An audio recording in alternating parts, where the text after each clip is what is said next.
nilqakom għal-programm ieħor il-Politiko. Lejla ġew l-istudju nilqa' il-klient tas-Soppardi Flores, nirringrazzjak tal-qajt l-istadina tagħna. Insellimlek u nirringrazzja lilek tal-li stedintni. Mela, flimkien ħan iddiskutu xi issues lokali u Ewropej ukoll u internazzjonali. Mela tibda forsi tgħidilna xi ħaġa żgħira fuq hekk qabel nibdew. Mela, jiena kif forsi ħafna li segwew il-kampanja li għaddiet tal-Parlament Ewropew kont kandidat fisem il-Partit Laburista, però dik l-elezzjoni ġiet wara illi qabel kont qiegħed ukoll niddiskuti l-affarijiet li kienu fuq l-affarijiet barranin. Jiena l-professjoni tiegħi ekonomista, trabbejt Bormla fuq Santa Margherita u kelli għandi l-isbaħ memorji tas-sempliċità li għexna fiha dak iż-żminijiet fit-tmeninijiet u fid-disajnijiet.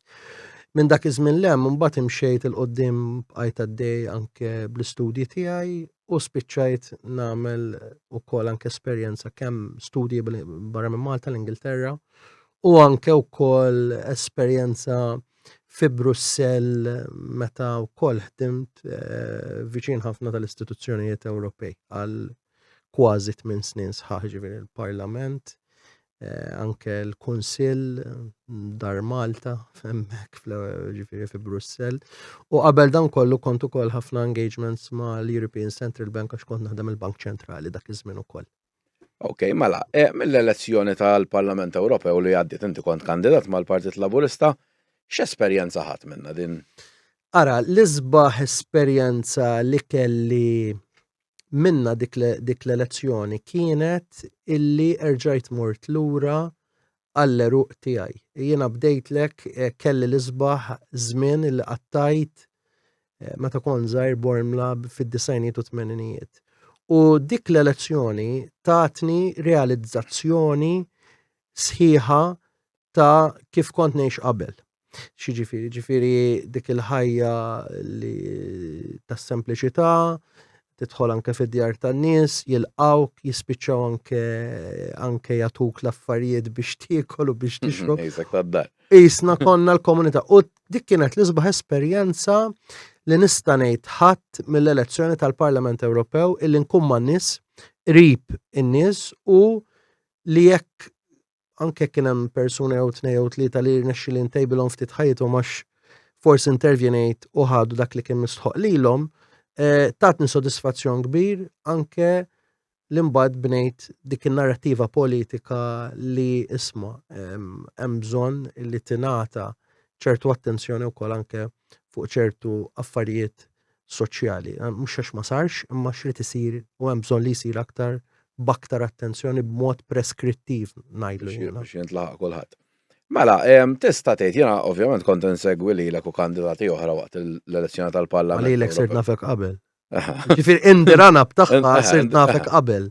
Ekku, inti kont l-unika wieħed tista' tgħid fil-fema tiegħi li kont tiddiskuti issues li huma verament relatati mal-Parlament Ewropew. Ħafna kandidati oħra kienu joqogħdu jitkellmu fuq affarijiet li fil-verità l-Ewropa m'għandha l-ebda tista' tgħid awtorità fuqhom. Inti taħseb li da se telfek il-voti għax forsi n-nies għadhom mhux jagħmlu biżżejjed distinzjoni bejn issues li huma Ewropej u l-importanti jkollna nies hemmhekk li jiddeċidu għalina li jieħdu l-interess ta' Malta dejjem l-ewwel. U l-issues lokali, x'int fil-verità ma tistax toqgħod tirranġa l-pozzozz u l-bankini. Ara, jiena kif nara jiena. Jiena id-deċiżjoni tan-nies nirrispetta dejjem, naħseb illi kienet l-għażla għalihom razzjonali li jagħmluha u nirrispetta u dik kull deċiżjoni ta' il-min jivvotaw il-poplu hija sovrana u naħseb illi xorta għażlu tajjeb. Ġifieri ma jfissirx għax m'għażlux li m'għażlux tajjeb. Kien hemm għażla wiesa u f'dik l-għażla konna close ħafna kollha kważi tal-voti ta' kandidat wieħed. Allura mbagħad hija kwistjoni wkoll anke ta' wirt u ta' kif ħatkun qiegħed tiret. Jiġifieri naħseb in-nies hemmhekk għażlu tajjeb u nemmen illi f'dawk id-deċiżjonijiet li ħadu bil-mod wiesa kollu tal-għażla li kien hemm kienet waħda illi kienet tajba. U Jiena lija, għax ħammur għal-mistoqsija tiegħek oriġinali li għatli fil-bidunet ta' kienet elezzjoni tal-Parlament Ewropew u rċiżhom ma' temi Ewropej. La kienet elezzjoni tal-Parlament Ewropew, la kienet elezzjoni Ewropea, rrid tinżomm fuq in-narrattiva ta' elezzjoni Ewropea, ma stajtx immur fin-narrattiva tal-lokal, għalkemm ħriġt anke wkoll dak il-manifest ta' 20 punt li maqsum fuq 4 pilastri li kien jindirizza it-temi Ewropej mħalta ma' dawk lokali li nistgħu nindirizzaw li huma importanti li nindirizzawhom, ma ġewx mis-sema, ġew fuq konsultazzjoni anke ta' focus groups illi kanna fuq perjodu ta' sentej illi naraw in-nies x'kienet jinħtiġilhom. U l-narrativa Ewropea forsi jekk nista' naqbel miegħek illi telfitni ftit ukoll anke voti kienet illi fukajt wisq fuq l-affarijiet barranin u ma tajtx aktar weight l-affarijiet illi kien hemm fihom dawk il-manifest li xtahom jiena stess illi setgħu jagħmlu d-differenza. Però kif għadlek l-għażla kienet illi kien hemm l-elettorat kellhom għażla wiesa min jażlu u naħseb illi finalment għamlu l-għażla tagħhom kienet għażla tajba li hija xorta waħda.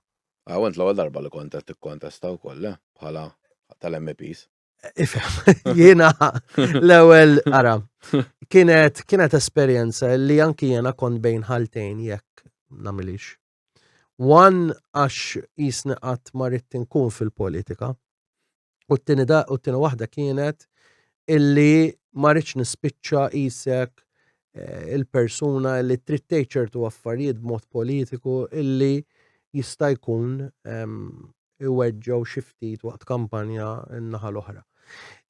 Però fir-realtà u dik li raġunajt illi jekk inti trid tbiddel l-affarijiet u jekk inti trid ukoll anke tikkontribwixxi għan-narrattiva politika tajba jew ħażina mbagħad dak jażel il-poplu u jara l-poplu xi wieżen fil-miżin u xieħu minnu, trid tkun fl-arena politika u li tallimt minna kienet illi ħriġt mill-comfort zone tiegħi ta' il-Clint illi dejjem kien qisu fil-pożizzjoni teknokratiċi, dak li akademiċi, għal waħda fl-arena politika li nemmen illi fir-realtà anke bejnietna bħala kandidati u anke man-naħa l-oħra kelli relazzjonijiet tajbin ħafna, ġifieri ma kellix issa taqta' toqgħod tinki naqra kandidat jew liħor. Għax dik hija il-overall kienet li ma kellix kwistjoni le ma kellix kwistjonijiet ma' kandidati, ġifieri dik kienet l-issue kollha.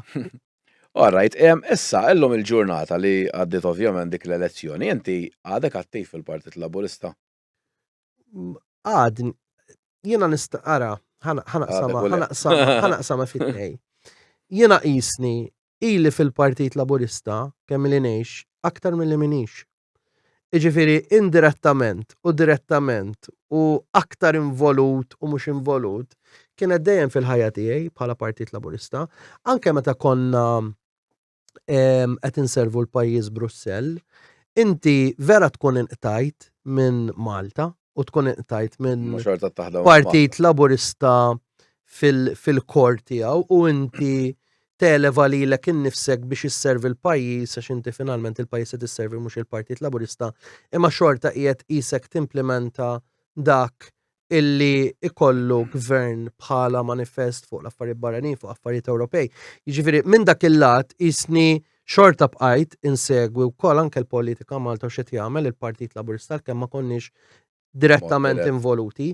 Illum il-ġurnata mhux ħanejt illi qiegħed dirett fil-Partit Laburista kif kont qabel, però għadni nsegwi u meta jkollhom bżonn anke parir fuq policies u affarijiet minn dawn, xorta waħda għadni nikkontribwixxi, ġifieri nagħmel anke b'mod pubbliku għax nikteb. Ġifieri nikteb kemm fil-gazzetti, ġifieri bqajt żammejta dik illi nikteb bl-Ingliż ta' kull ġimgħa fil-Malta Business Weekly u żammejt anke wkoll tat-torċa bil-Malti għax nagħmlu kemm bl-Ingliż u kemm bil-Malti biex jekk anke l-Partit ma mhux il-Partit Laburista biss għal-Malta, ġifieri jekk hemm affarijiet illi b'xi mod mill-esperjenza li kellha u mill-esperjenza li għandi ta' ekonomista nista' nikkontribwixxi u naħseb li jieħdu konjizzjoni minna kemm il-gvern ukoll u anke kemm naħseb partiti oħra. Namilha biex għal-ġid tal-pajjiż mhux għal-ġid tal-Partit Laburista biss, għax apparti li inti tkun tħobb partit għax telanja miegħu anke fuq l-affarijiet ta' twemmin soċjalista, apparti dik tkun tħobb il-pajjiż ukoll illi isma' aħna finalment kollha Maltin u hekk ma niġux flimkien biex aħna nimplementaw dawn il-policies biex navvanzaw il-pajjiż nkunu verament ġwejjef ta' nfusna u mhux qegħdin nirrispettaw l-ommok li tkun welditek, ġifieri qegħdin nitkellmu għal Malta, ġifieri finalment. Forsi ninstama' daqsxejn patriot ħalli ma ngħidx nazzjonalist fin-narrattiva ta' Malta. Imma dik hija, ġifieri kull pajjiż anke Ewropew jara l-interessi tiegħu b'mod illi javvanzhom kemm jista' anke meta tkun madwar il-mejda, ġifieri din l-idea li jgħidulek għax aħna Ewropeisti u aħna l-Ewropa. Finalment meta tkun mal-mejda. Kull pajjiż jiġbed lejh. Ġifieri minn dak il-lat naħseb illi aħna bħala Maltin għandna id-don li meta niġu anke biex nelbu ċertu sfidi, niġu flimkien u naqdu flimkien, ġifieri dik hija naħseb xi ħaġa sabiħa tal-poplu Malti wkoll. Issa fil-elezzjonijiet tal-Parlament Ewropew kien hawn tista' tgħid xejn sorpriża, naħseb jiena ħadd ma stenna li r-riżultat kien ħajkun daqshekk close għax konna mdorrijin b'rebħiet ta' 30-40 elf għal numru ta' snin. X'taħseb li ġiel il-Partit Laburista jnaqqas dawk l-ammont ta' voti kollha? M'hemmx raġuni waħda. Hemm ħafna raġunijiet. Hemm dawk ir-raġunijiet illi tkellimna qabel bdejna dan il-podcast illi bħala klient lili personali ma jippermettulix li ngħidhom. Imma hemm affarijiet oħra li nista' ngħidhom. Jien naħseb li il-gvern tal-Partit Laburista għamel ħafna ġid fejn jidħol l-affarijiet soċjali, però il-ġid li għamel qisu ġie sfumat fejn tidħol il-kwistjoni ta' l-oli tal-ħajja illi weġġet ħafna nies minħabba l-affarijiet internazzjonali li kien hemm li qisu dak li kien qiegħed ukoll jagħti il-Partit Laburista ma bedix biżżejjed jinħass, dak il-feel good factor isu ġi kompletament eroded minħabba l-fatt illi kellek l-oli tal-ħajja li weġġet ħafna nies. Il-Partit Laburista ma kienx qed jispjega biżżejjed l-affarijiet li qed jagħmel b'mod anke soċjali, anke f'kull budget, illi inti jkollok sitwazzjonijiet ekonomiċi illi huma gravi barra minn Malta, illi naħseb ħajkonna ċans nitkellmu fuqhom. Illi normalment biex tħalli pajjiż għaddej, ġifieri l-ewwel kellek ix-xokk tal-pandemija, mbagħad wara x-xokk tal-pandemija x-xokk tal-enerġija, dik kienet se tkun id-daqqa tal-giljottina fuq il-familji Maltin jekk ma jintervjenix il-gvern. U naħseb li l-Partit Laburista ma intervjenix b'mod tajjeb fin-narrattiva, f'sens illi wassala, imma mbagħad kien hemm pockets ta' affarijiet oħra, inkluż anke il-mod ta' kemm qed jiġu barranin minħabba dawk l-aġenziji li qed iġibuhom illi ma kinux irregolati, illi kontili sentejn nikteb fuqhom, illi naħseb rid jimmaniġi aħjar il-Partit Laburista u stennew li l-Partit Laburista għax l-expectations għollihom ħafna. Inti li tibni l-ikbar proġett infrastrutturali fil-Marsa f'sentejn, u mbagħad ma kienux qed jaċċettaw in-nies illi mbagħad biex tlesti żewġ toroq titlistem kważi l-istess żmien. Jiġifieri dik hija naħseb xi ħaġa li n-nies stennew aħjar mill-Partit Laburista u rridu jibgħatu messaġġ isma' hemm dawn l-affarijiet illi dejquna indirizzawhom. U ngħid hekk minħabba l-fatt li kien hemm nies li ma ħarġux jivvotaw. U kien hemm oħrajn li ma votawhomx il-Partit Nazzjonalista, ivvotaw mill-indipendenti. Jiġifieri meta tanalizza dak ir-riżultat, titanalizzah fit-totalità tiegħu ta' fejn marru dawk il-voti. Pereżempju, ħafna voti indipendenti ma ħadhom ukoll il-Professur Arnold Cassola. ħadhom ukoll Dr. Borch Manxe, Konrad Borch Manxe. Ġifieri dawk il-voti marru fuqhom ukoll.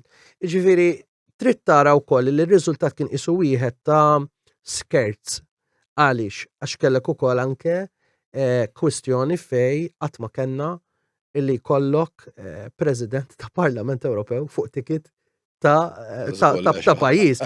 Ġifieri trid tara dik, trid tara wkoll dawk il-pockets li bdejt ngħidlek li dej xiftet fuq l-indipendenti u trid tara wkoll fit-totalità tagħha il-poplu Malti il-mood x'kienet dakinhar minħabba l-fatt ta' dawk l-affarijiet li bdejt insemmilek, inkluż il-run-up tal-Oli tal-Ħajja, nistennew ħafna iktar expectations għax jom il-Partit Laburista fil-Gvern illi l-affarijiet li huma maniġjati ikunu aħjar ir-riżorsi tal-pajjiż, kemm kapitali u kemm umani, ġifi dawk li qed ngħidlek li daħlu bħala temping agencies, in-nies minn barra illi l-Gvern jidħol jirregola b'mod illi ikun hemm kontrolli. Naħseb dawk kienu pockets illi l-Gvern kellu jieħu kondizzjoni tagħhom, ħareġ ir-regoli wkoll anke tat-temping agencies u suppost kellhom jidħlu u għandek affarijiet oħra inkluż l-ambjent illi sar priorità anke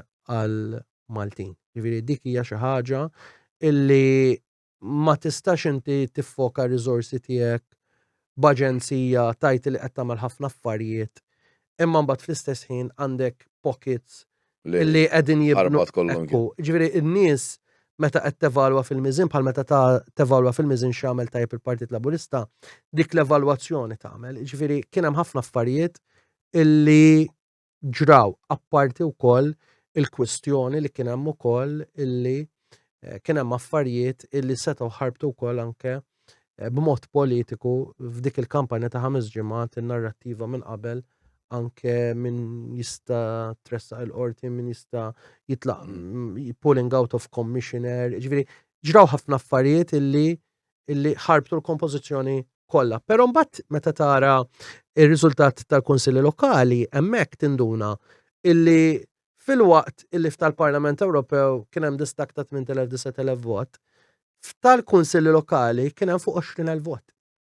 Illi qishom in-nies qed jgħidu isma' qed iwaslulkom messaġġ, ħudu nota.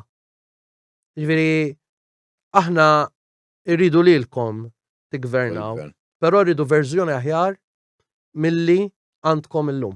Ġifieri naħseb dik kienet il-messaġġ illi rridu jibgħatu n-nies. Issa taħseb jien koħan saqsik għak il-Partit Laburista għadu x'in time li jirbaħ l-elezzjoni li ġejja, taħseb qed jisimgħu issa minn dak il-complaints kollha tan-nies li kien hemm beda jsir xi ċaqliq li jisma' ċertu affarijiet mhux ħanittolleraw jekk fit-triq.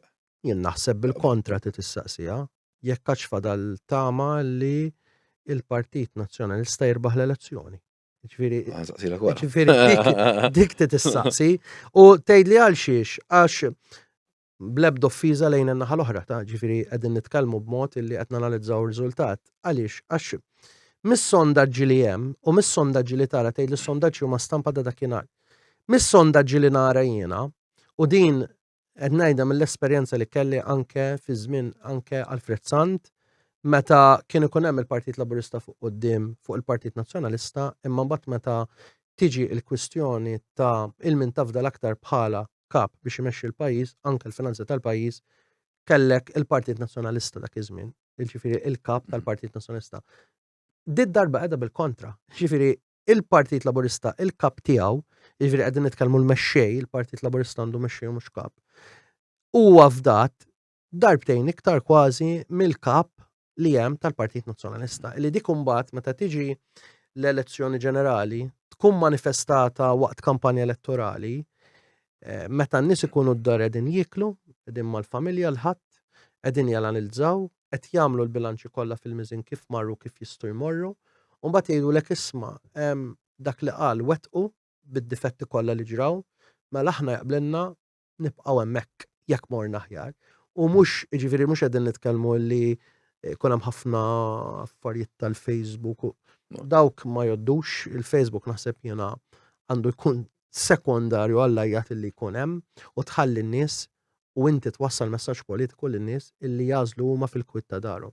Jiġifieri għalhekk għadlek titissaqsi jekk hemmx dik it-tama għax kif nara n-numri llum mill-esperjenza tiegħi anke illi nanalizza n-numri bħala ekonomista u matul iż-żmien in-numri li rajt jista' jkun li kollok sitwazzjoni xorta waħda il-Partit Laburista li qiegħed fil-gvern xorta jista' jkun qiegħed il-bilanċ ikun fuq in-naħa tal-pożittiv. Voldri inti illum il-ġurnata tara li kien hemm xi kambjament fil-Partit Nazzjonalista u speċi għalfej mhux kapaċi jigverna donnu. Għax huwa fatt minn in-nies inqalgħu dawn l-affarijiet kollha dawn l-aħħar 5 snin. Naħseb f'pajjiż ieħor jien kieku hemm oppożizzjoni oħra kien mhux ilu l-inbidel il-gvern, però n-nies xorti jisom mhux jafdawh. X'inhu huma raġunijiet li Jien naħseb Melkin hemm mhix kwistjoni ta' raġuni waħda, hemm ħafna raġunijiet. Jien niltaqa' ma' nies illi qasmu lejn il-Partit Laburista illi qudiem il-medja u qudiem l-affarijiet kollha jgħidulek mod. Imma mbagħad xejn tkun in private magħhom jgħidulek isma' aħna mhux billi tara aħna meta mmorru għal-vot il-familja kollha aħna l-Partit Laburista ħanivvotaw għax aħna nibżgħu illi jiġu għalina. U meta jien ninfoqa nitħaq ngħidulhom jiġu għalik xi ġifieri. Għax hemm ftit nies illi nibżgħu illi jagħmlulna għax samna qedtilhom imma intom mhux dejjem lilhom ivvutajtu kif imma għatem dak il-mindset illi jibżgħu illi jiġri xi ħaġa. Isemmi bosta drabi Dr. Franco De Bon, polisu li apparti dik qisu ma kienx hemm dik ir-rikonċiljazzjoni illi l-poplu jgħidlek isma' lest intuk ċans to the point illi tanġbajna li ħannatu ċans lilek. U minħabba l-fatt illi il-viżjoni anke meta jitkellmu b'mod ekonomiku, issa nerġa' ngħid bl-ebda disrispett lejn naħa l-oħra nitkellmu fuq policies u għandi mhux qed ngħid li l-Partit Laburista huwa perfett għax kien hemm affarijiet illi xtaqtu jirranġa u nixtieq hemm affarijiet li jirranġa, ma meta inħares u jitkellmu fuq l-affarijiet tal-ekonomija, in-nies finalment meta tkun id-dar se tgħidlek jien ħankun aħjar ekonomikament jekk nażel il-Partit Nazzjonalista jitkellmu b'mod. Issa jiena għandi forsi l-linja tiegħi li l-ekonomija. Illi ġieli nkun id-dar u nibda ngħid imma dawn x'inhuma jgħidu. Għax fl-ebda textbook akademiku. U nibda nipprova nirrikonċilja il-mod ta' tranzizzjoni ekoloġika s-setturi li huma labor intensive u l-affarijiet ta' kwalità li qed jitkellmu li ħajġibu. Tibda tipprova tirrikonċilja dak il-partit li jrid l-Ewropa illi rrid il-liberalizzazzjoni tas-suq isuq. Imma fl-istess ħin qed jitkellmu fuq issues li hawn ħafna restaurants isek ħadd mur tikkontrolla restaurant.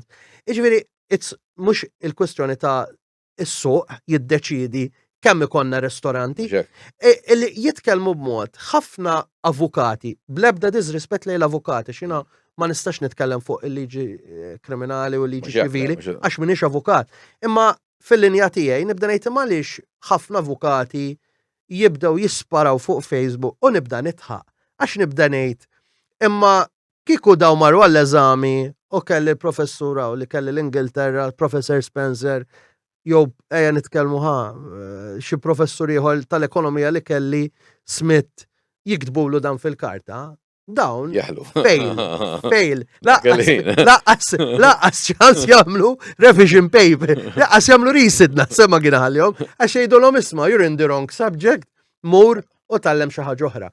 Allura tibda tgħid dik hija waħda mir-raġunijiet illi notwithstanding illi inti forsi tikteb fil-karta illi trid tagħmel ċertu affarijiet, l-affarijiet li qed tikteb iridu jagħmlu sens. U jridu jagħmlu sens mhux għall-Partit Nazzjonalista u l-Partit Laburista, iridu jagħmlu sens għall-poplu Malti. U dik finalment in-nies illi se jiżnu jekk inti tajtni manifest illi hu tajjeb. Imma naf illi m'għandekx il-kapaċità twettqu, ħanivvotalek u m'għandekx il-kapaċità twettqu għax m'għandekx in-nies illi jistgħu wettquh. Għax in-nies li għandek li jisparaw, ngħidlek jishom loose cannon, nibda ngħid in-nies tibda tgħidlek imma din nista' nivvotalhom u naħseb dik hija waħda mir-raġunijiet illi l-partit tan-naħa l-oħra jista' jkollu diffikultà biex ikkonvinċi forsi sezzjoni tal-elettorat. Punt li l-Partit Nazzjonalista tista' tgħid dejjem jikkritika l-Labor fuq huma il-frodi u l-accountability, naħseb jiena xbajna nisimgħu inna snin issa sħaħ. Però dal-aħħar qabad jikteb fuq blog Neville Gafa u kemm il-darba tisemmi nies voldi bisimhom u kważi jisfidhom biex jifittxuh jekk mhux vera li għandek esponenti li jaħdmu li huma fil-Partit Nazzjonalista jaħdmu mal-Gvern u ma jmorrux għax-xogħol prattikament. Dej imbagħad tarħab bħala speċi double standard għax da qogħdu jgħidu naħa l-oħra. Ara, hemmhekk nistantik żewġ risposti ta' ekonomista u ta' politiku. U ħanibdilek mill-ewwel waħda.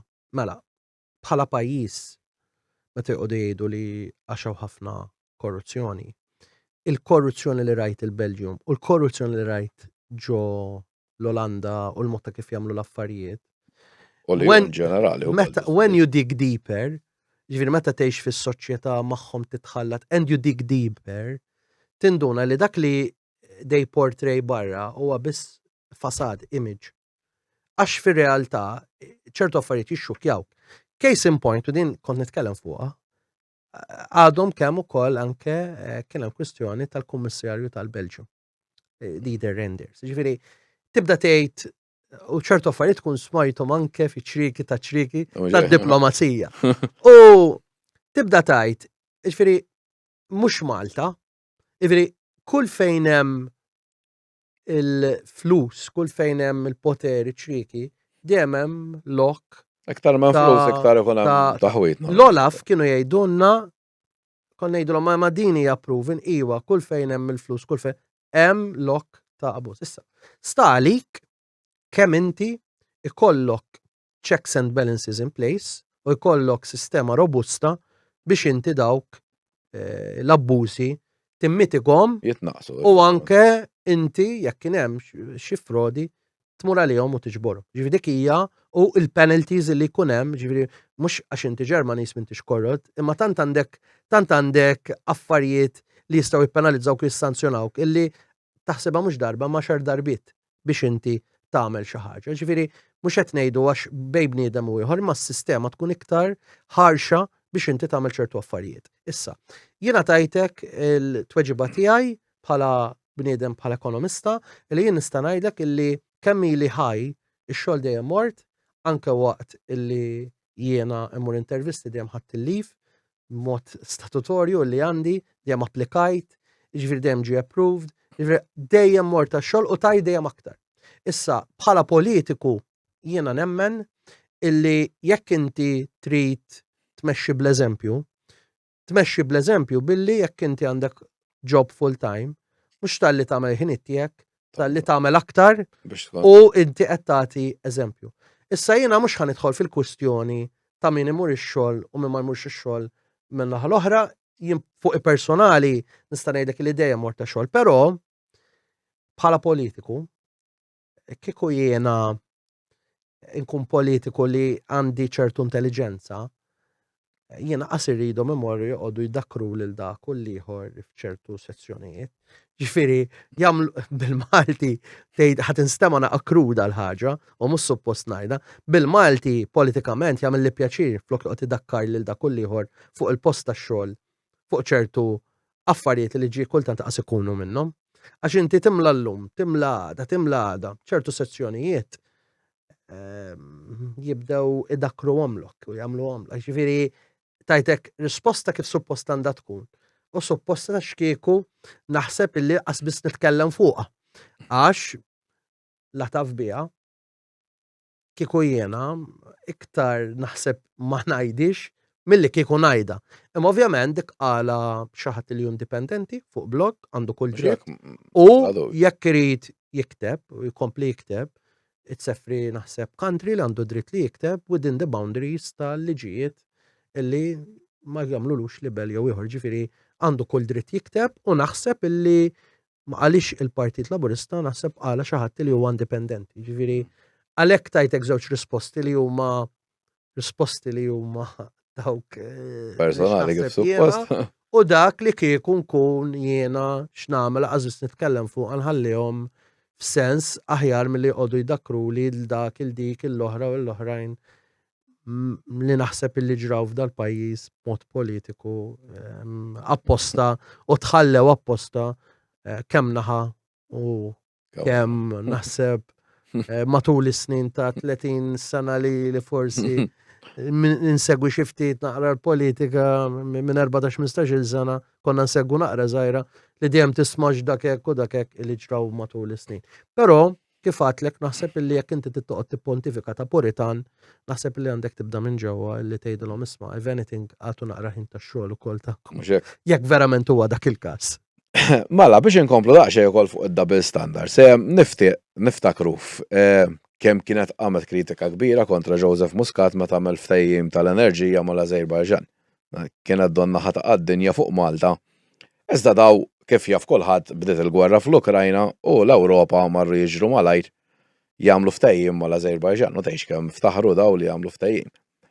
Issa, ovvjament, illum il-President tal-Parlament Ewropew huwa parti mill-Partit Nazzjonalista l-iktar li ġabed voti. Di waħda mill-iktar li kritikat il-Joseph Muscat. Ma taraħx double standard ukoll, da ma lax għamela Joseph Muscat ħażin. Tagħmilha lejhu glorifikazzjoni totali. Ħanamel forsi korrezzjoni żgħira, mhux biex niddefendi l-Dr. Metzola. M'għandix bżolli li biex niddefendiha, ma kienitx li bdieta, kienet il-President tal-Kummissjoni Ewropea.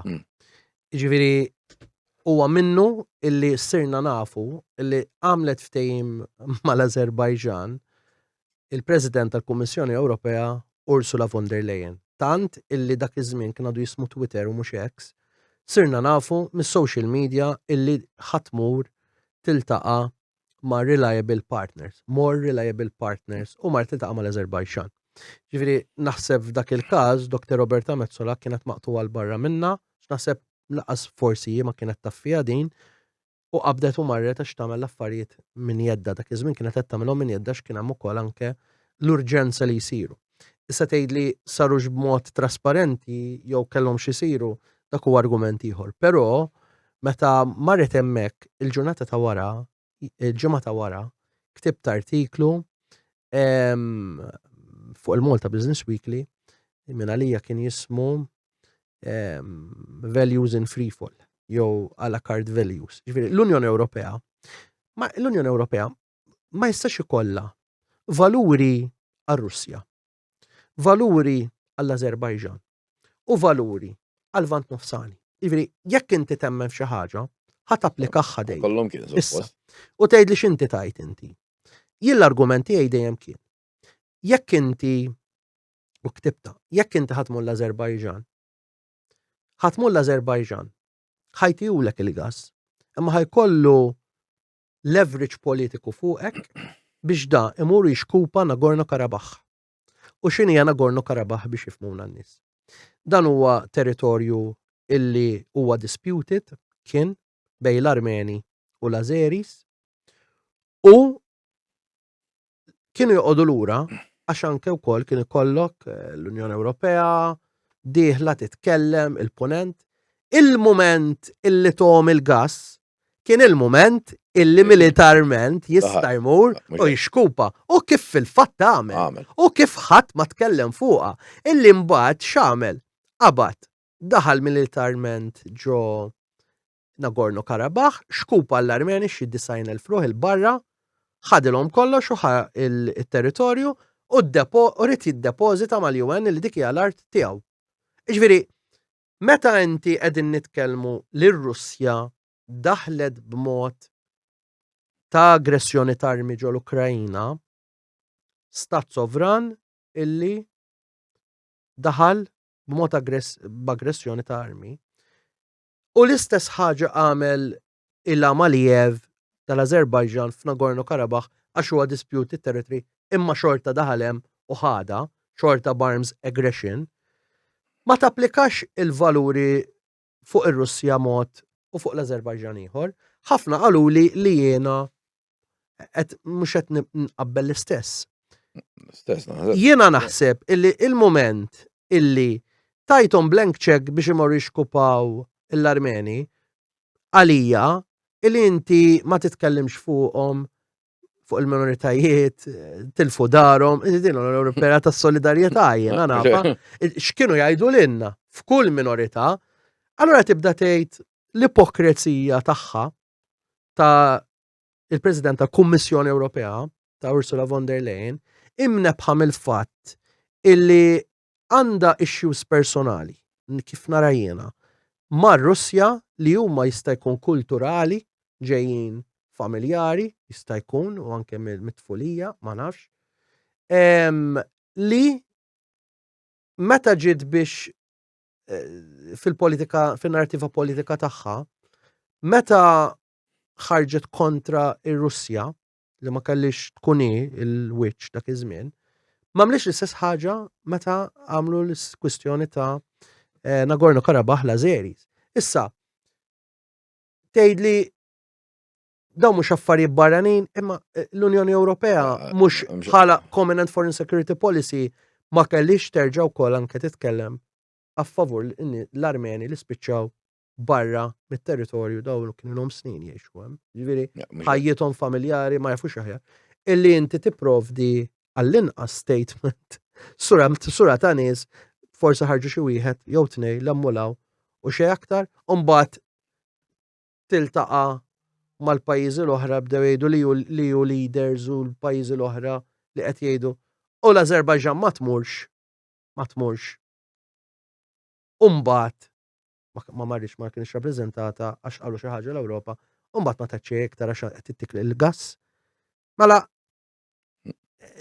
dawk huma il-double standards illi jiena kont nitkellem la card values, il-valuri tal-Unjoni Ewropea. U kif qegħdin ukoll fiż-żifna.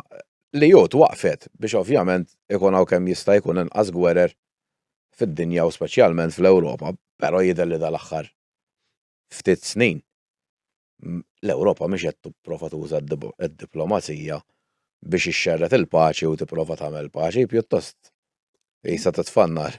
Jiena rajt Ewropa differenti.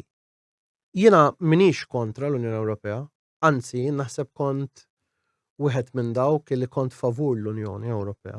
U tant li kien ikolli ħafna argumenti ma' Dr. Alfred Sant għaliex jiena favur l-Unjoni Ewropea. Però jkun nara mill-lat ekonomiku.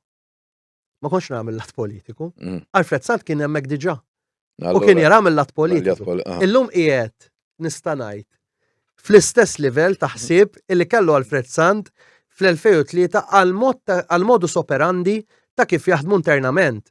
Illi inti sakemm ma tesperjenzax ma tistax titkellem. Jiena l-aħħar 4 snin 5 tal-Unjoni Ewropea, speċjalment l-aħħar 3 snin, fejn kellek kwistjoni illi kellek il-Josep Borrell illi huwa rappreżentantoli illi suppost l-affarijiet barranin jaqgħu taħtu jitkellemu huwa l-wiċċ, u mbagħad għandek il-Kummissjoni Ewropea, il-President ta' Kummissjoni Ewropea illi ma levatx ruħha bħala il-persuna li trid tissalvagwardja it-trattat, imma intefet bħala wiċċ illi kienet qisha ir-rappreżentantu li fejtu l-affarijiet barranin u bdiet titkellem b'mod tan diviżiv illi ma jagħmillekx ġieħ laqqas bħala president ta' istituzzjoni kbira illi titkellem b'dak il-mod, speċjalment fl-affarijiet tad-diplomazija li xi kultant nibda ngħid kien hemm in-narrattiva mhux li ma tieħux azzjoni għax rid tieħu azzjoni, għamlu s-sanzjonijiet u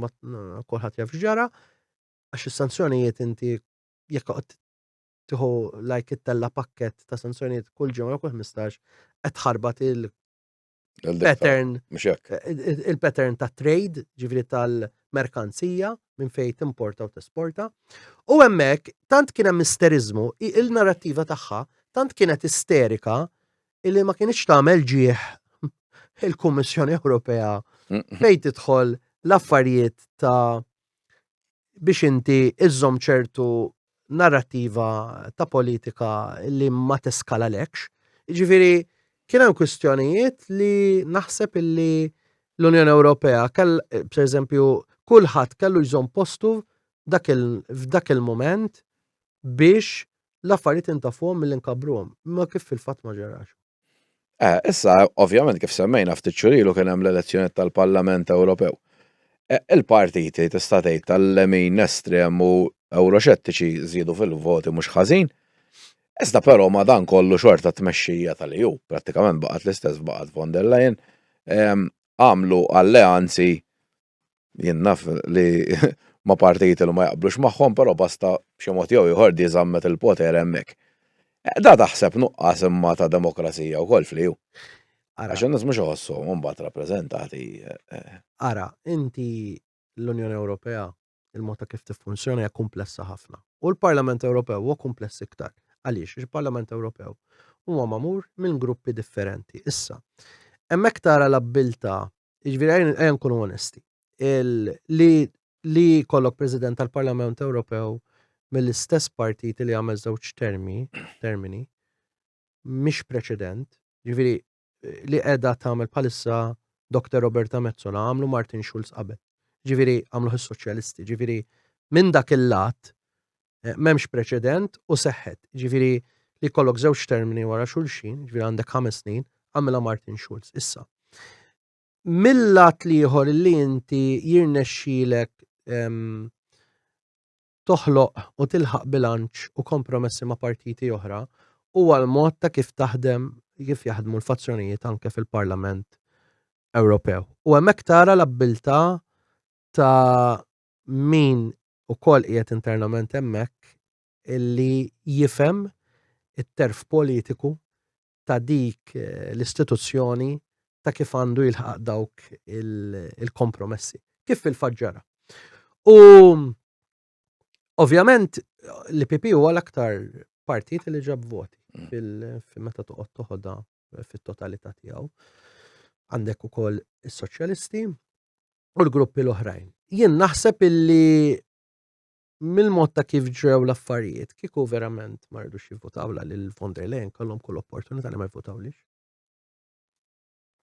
U l-istess il-Dr. Roberta Metsola. Ġifieri finalment il-vot xorta votaw. Għamma taħseb hemm ċertu biża. Diġi li naraw, jisak ma ta' ikun hemm xi pajjiż joħodha daqsxejn kontra liju, neħdu l-Ungerija daħin kollu jikritikahom ħafna. They stretch it a bit too far. Ma mbagħad tiġi ovvja, la dak li jkun jibża, jgħidlek isma' kana xi ħaġa jiena. U le, mhux il-Parlament Ewropew. Ma jaħdimx b'dak il-mod. Il-membri parlamentari Ewropew tant huma liberi li jridu jiddeċidu huma. Illi mhux se tkun problema ta' li jibżaw, skur li le. Imma għax issemmejt li l-Ungerija xi kultant tmur fl-estrem illi inti tistaqsi, inti parti mill-klabb tagħna jew m'intix parti mill-klabb tagħna. Temmen illi inti in-nies għandhom ikunu liberi, temmen illi inti in-nies għax inti ċertu narrattiva anke fuq il-minoritajiet. Għas inti li inti signatory tal-European Charter of Human Rights, suppost għajdhom.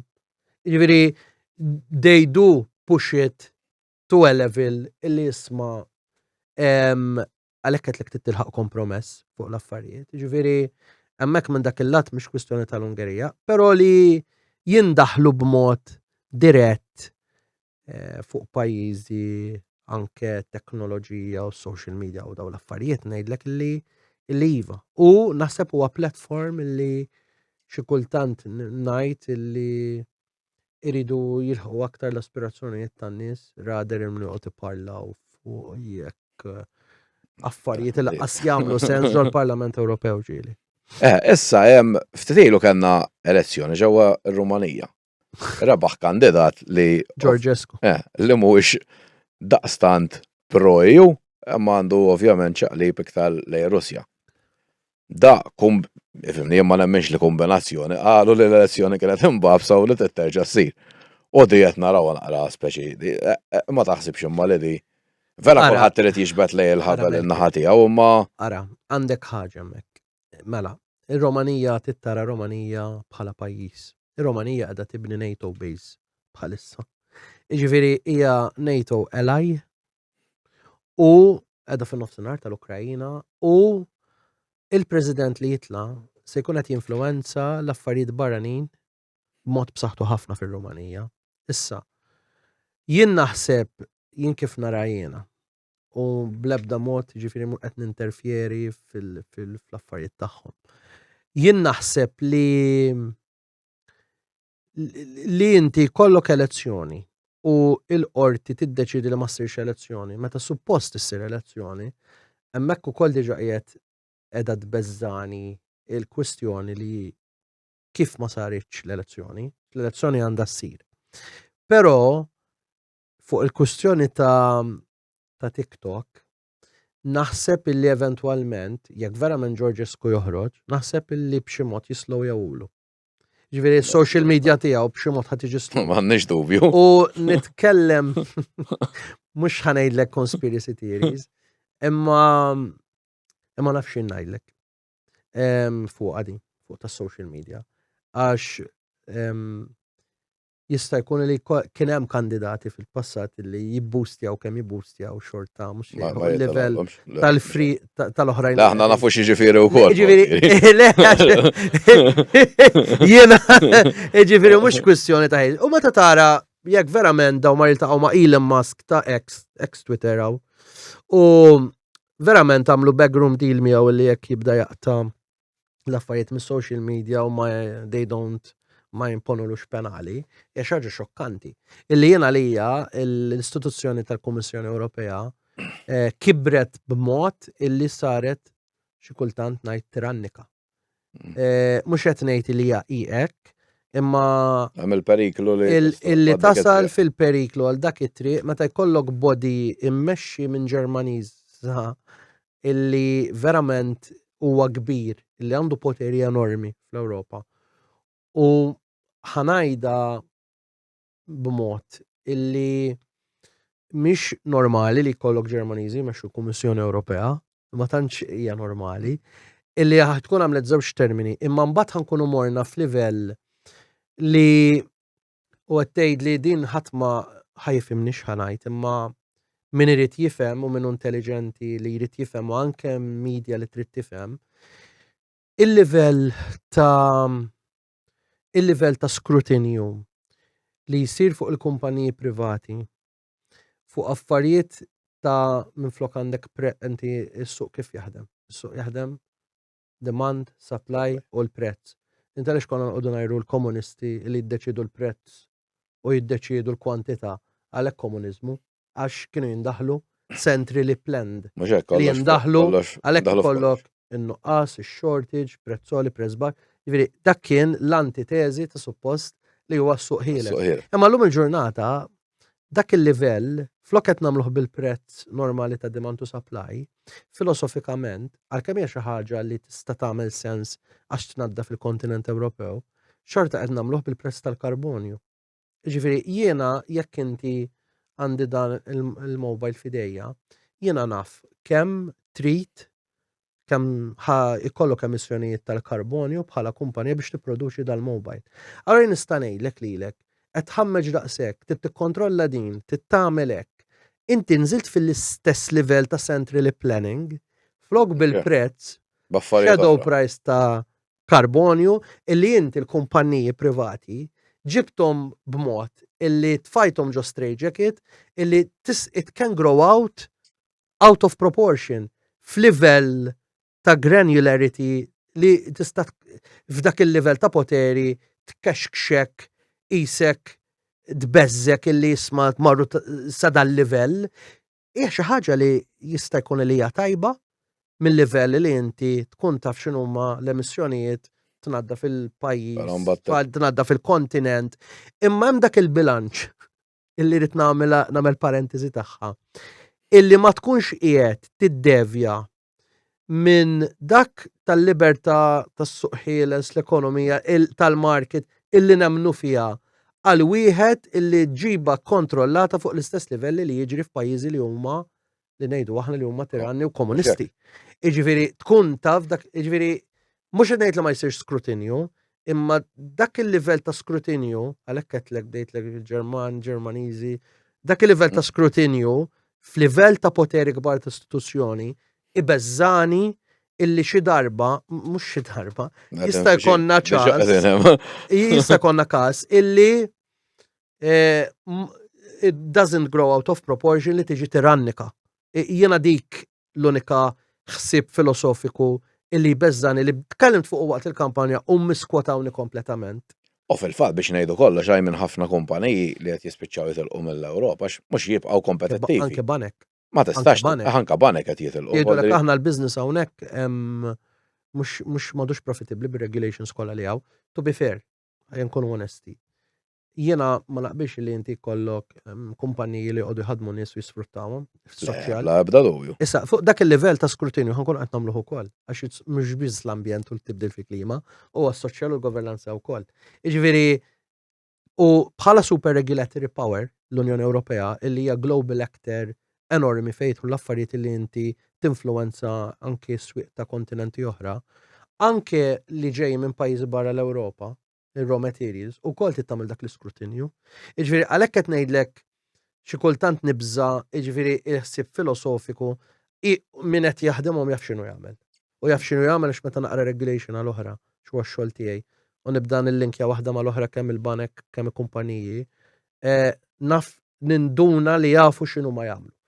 Issa, tgħidli b'mod politiku, ħanelevawha b'mod politiku, taqbel ma tip ta' skrutinju to the point illi inti tispiċċa isek f'komuniżmu, hemm fine line illi trid toqgħod attent illi mbagħad meta inti assorbejt dik l-informazzjoni kollha dak il-poteri kollha ma tużax b'mod illi tweġġa' lilek innifsek, illi hija xi ħaġa li forsi minn ara l-kodba storiċi jista' jifhem x'in ngħid. Issa ftit ilu wkoll biex nerġgħu mmorru għaċ-ċensura u għak ħanidħol ftetilu il-CEO ta' Telegram. Stidnu il-President ta' Franza, ġewwa Franza malli niżel arresta uħdaw għalulu speċi għatħalli kollox għaddej prattikament għalbuħ biex jibda jkun hemm xi forma ta' ċensura. Taħseb li l-libertajiet bil-polit għaddej da folder forsi bħal Russja ċina u għak jaqbatu jgħidlek fuċċek isma' hekk ma tistax tagħmel. U aħna nqogħdu nilagħbuha tal-Halloween imma mbagħad qed jiġru l-istess affarijiet. Dak l-argument, Malcolm, li inti jekk inti verament temmen fid-demokrazija, jiena bħala ċittadin għandi kull dritt. Jiġri d-demokrazija x'inhi? X'ibdejna nitkellmu? Free market x'inhu? Jien bħala konsumatur niddeċidi jiena x'nikkonsma, market supply, demand u supply. Jirregola suq. Il-prezzi qogħdu jgħidulek tindaħalx fih għas-suppost inti ma tirregolax prezzijiet, taf inti. U dik hija l-libertà tal-konsumatur li jiddeċidi u x'jixtri u x'jagħmel u l-prezz jiġi regolat bis-suq bid-demand u s-supply. Issa, jien bħala ċittadin pretendi illi naqra li rrid u nevalwa u nemmen jekk irrid. Jiena hemm ħafna affarijiet illi jikdbu fuq affarijiet tar-Russja u l-affarijiet li ngħiddew x'inhu ma jgħidu ma nemminhomx. U għandi raġuni tiegħi għala ma nemminhomx. Bl-istess argument, meta jkitbu ċertu artikli mill-punent, xorta intihom l-evalwazzjoni tiegħi. Ġifieri li inti qbadtu għalaqt kollox għax qed tgħid li hija diżinformazzjoni, x'inhuwa l-linja ta' diżinformazzjoni u ta' informazzjoni? Ġifieri inti bħala ċittadin tagħżel inti x'taqra u fiex tinforma ruħek u tagħmel evalwazzjoni. Issa jekk inti tiddeċidi inti x'tagħlaq u ma tagħlaqx biex inti ma jkollokx u inti qed qarreb lej il-pajjiżi l-oħra li Mhux hekk l-istess ħaġa. Hija l-istess ħaġa. U darba għalinna wkoll konna fil-Kumitat tal-Politika u Sigurtà tal-Unjoni Ewropea fejn kont jiġifieri rappreżentant u għalu inna illi jisma' vera jkun hemm dawn l-affarijiet kollha illi jkunu għaddejjin fil-medja, imma intom bħall-Unjoni Ewropea ma tistax talquhom għax hemm dak il-bilanċ li jgħidulek isma' qegħdin toħonqu l-libertà tal-espressjoni. U dak l-argument ta' Elon Musk fuq X illi isma' jiena hemm dawn l-affarijiet għan nisma' jkunux hate speech u hekk mhux ħanaqta xejn. Kulħadd jaqra u jara li jrid. Iveri dik hija sitwazzjoni ma bat għandek l-Unjoni Ewropea li hija super regulatory power u bat tfaqqalek xi multa ta' nafx kemm il-miljun jew biljun u jkollok tħallasha. Jekk inti tibqa' topra fil-territorju Ewropew anke bħala social media li naħseb illi qed jeżaġerawha f'ċertu punt. Mhux kwistjoni ta' Russja u kwistjoni ta' Le, in ġenerali. hija kwistjoni ta' in ġenerali li allura inti tista' tibda tqabbel. Mela.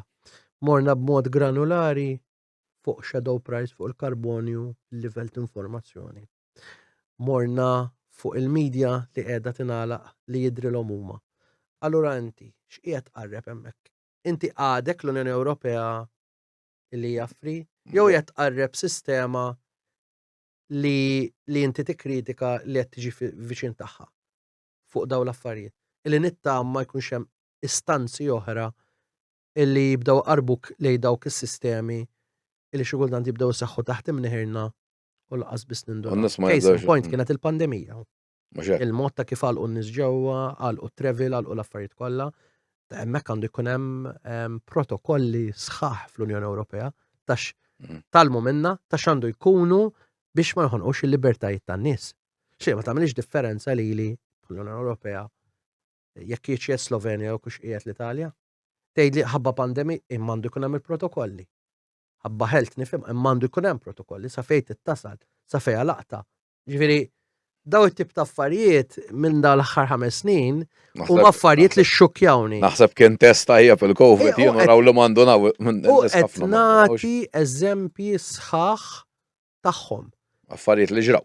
U affarijiet li qed jiġru u l-medja ma taqbadhomx għax hemm nuqqas ukoll ta' kif jifmu ċertu affarijiet f'livell granulari Ewropew, għax nistam arroganti ta' ġifieri jew patronizzanti, imma diki għax mhux qed jifmu taħt għajnejhom l-affarijiet li qed jiġru li jistgħu jwasslu għal body li huwa għalija li beżżani li jkollu ħafna potenzjal. Jista' jkun il-medja mainstream ejja ngħidu dik. Forsi l-linja editorjali tagħhom qegħdin taqbel ma' dawn l-affarijiet. Barra minn Malta naqrom dawn l-affarijiet ġieli. Ikun hemm artiklu l-emmulaw u tant ikun deep illi it gives me food for thought sometimes u nibda nqabbel x'konna ngħidu fil-kumitati u nibda ngħid il-aħwa hawnhekk dan għandu raġun.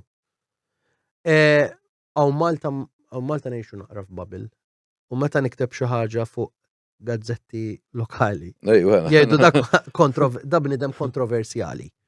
Li ma fija xejn ħażin. Li jien trabbejt kontroversjali mill-iskola, ġifieri jiena teachers ma kontx naqbel magħhom. To the point illi kien hemm affarijiet li ma kontx naqbel magħhom. Jiena forsi ġej minn minorità, imma jiena li qatt ma kienet saħanajt, qatt ma kienet biss mara u raġel, iridu bil-forsi tfawk f'dak il-framework. Jiġifieri il-ħsibijiet tiegħi forsi meta kont ngħidhom anke kont għadni teenager u niċċellenġa s-sistema huwa dak illi forsi iddistingwini bħala persuna illi jiena għandi kull dritt fil-libertajiet kollha li titkellmu fuqhom u li temmnu fihom ta' soċjalisti, ta' ansara, ta' kull reliġjon, għandi kull dritt illi jien ma naqbilx ma' dak il-ħsieb imma mbagħad ma niġix ippenalizzat. Għax dik hija l-problema tas-sistema illi jekk inti tgħid ċertu affarijiet, in-nies jarawk isek l-outlier minn dak kollu. Però nippreferi nkun l-outlier illi u kont korrett fl-analiżi, jew forsi inqas korrett ħanajdu kif inhu wkoll, imma għatta għax dik hija l-libertà tal-kelma illi inti temmen fiha illi tajda, ma tistar għalik jekk inti tagħmilx l-evalwazzjoni temminix jew taqbilx jew ma taqbilx, hija waħda minn dawk l-affarijiet illi jiddefinixxi suppost dak kollu li għamilna demokratiċi finalment. Ekku, issa, mill-ewwel ta' Jannar tas-sena d-dieħla r-Rumanija u l-Bulgarija wkoll ħajtlu fiż-żona Schengen. Taqbel miegħu kellna nistennew da żmien kollu indaħluhom iktar tard, x'taħseb laħi? Jien naħseb illi kellhom idaħluhom qabel. U apparti li kellhom idaħluhom qabel, it was about time lejliet illi daħajrbħilhom Georgescu. Għax dab bdew jgħidu isma, Romani bdew jgħidu isma, sorry ta' bir-rispett kollu. X'qed nieħdu milli aħna. Daw qed jirrispettawna lilna, irridu noqogħdu ngħaddu mix-Schengen. Jiġifieri dik hija narrattiva li n-nies jagħmlu l-analiżi tagħha. Mbagħad daqqa waħda, isma' waqfu l-elezzjonijiet hemm declassified information u tawa l-qorti. F'daqqa waħda daħluhom fix-Schengen. Kien hemm panic. It was obvious li kien hemm panic. Issa kienx set biex jidħlu. Ma nafx. Imma jiena rajta naqrab kombinazzjoni li jiena naħseb illi għamlu sew illi daħluhom fiż-żona Schengen, ma nara l-ebda xej problema u nagħmlu ħafna riformi, ġifieri nix nara li m'għandhomx jidħlu ma kellhomx jidħlu fiż-żona Schengen. Imma l-mod ta' kif ġrat. Kombinazzjoni. U għandek ara, il-Bulgarija hija NATO ally, għandek NATO base enormi. Għax mort fiha naf, ġifieri rajta. Ir-Rumanija tibni oħra, ifimni, għandhom bżonn jidħlu fiż-żona Schengen le? Mux jek jitlu joħorġu minn kollox, u għada jew l-oħra. Mela, xaħġa oħra wkoll qed isir ftehim kummerċjali bejn li u l-grupp tal-Mercosur.